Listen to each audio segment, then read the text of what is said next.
2008, signed a record deal. I remember the day I signed the record deal, I brought my scales with me, and they were covered in cocaine. I mean, they just had the whole tops of it, all in the crevices and stuff, just from all the hustling that I was, the hustling that I was doing and stuff. And I threw them away. I was like, all right, I'm done. And started going to Atlanta, recording, working on, I was doing some songs with Drummer Boy and working on my rap career. And then the guy my right-hand man, his father passed away. And it kind of put everybody in a tailspin. He went through some tough times in his life, and he kind of backed off from having a label, or from the label, right? He needed some personal time. And in the process of that, I went back to the streets. Kind of gave up, when I should have kept pushing. Mm-hmm. I should have just, picked the ball right up and kept going. I just, once again, that was before I was holding myself accountable, mm-hmm. right? And caught an indictment in, I guess it was 2010. Fought that case, and then in 2011 they came and got me, picked me up on federal charges and state charges. And Zilla, who you had on the show, Edward Crowe. Oh, yeah. He was actually the one who dropped me off. The Fed said, we need, because I was on federal bond. And he was like, they called and said, hey, we need a drug screen. So he drove me to the federal building. Poor thing sat out there like 5 hours. They had arrested me. Already had me down the street in a holding cell.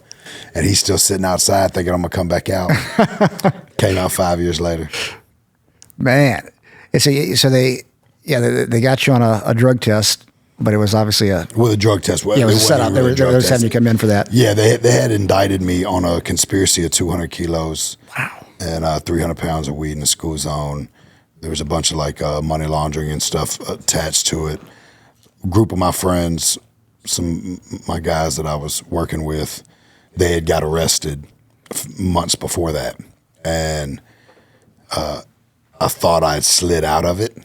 And then one of the guys ended up turning, listened to all the wiretaps, and they wanted to know who I was. And he told them who I was, so then it pulled me into the whole case. Because I've never been caught with anything. I've never actually, I'm a 7-time drug felon, and I've never actually been caught with a gun. I've been caught with a lot of guns. Never been caught with a drug in my life. It was always conspiracy and,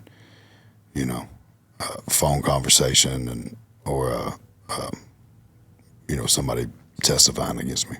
Gotcha. But so they had all got wrapped up in this case, and then last minute, the guy comes back and they re-indict 10 of us. Man. And I was already fighting a federal case at the time where somebody had set me up, a girl that I knew, set me up on a sale for Oxycontins. And I didn't even sell Oxycontins, or I was anti-Oxycontin. But she had a bunch of them. A friend of mine that had just came home from the war and was on disability, he had lost his lung to Q fever, I think it was called. Kicking doors in, some chemicals got in his mouth, shut his lungs down. And but he was a good friend of mine. He was like, bro, please get those for me. I can make this much money off of them. And I was like, all right, I got you. And we went to go do the buy, and she set us up. But the buy didn't actually go through. They didn't find the money, and it was, looked like it was going to be able to get beat in court. But then he got a little spooked because they were threatening to take away his benefits and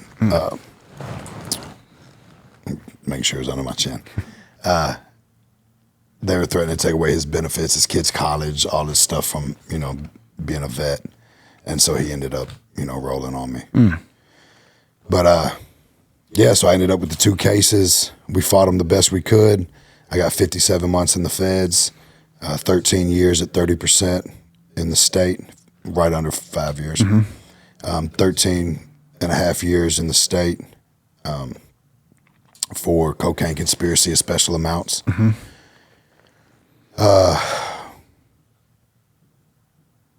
Went to the state pen, did a couple years, made parole, because the feds had a hold on me.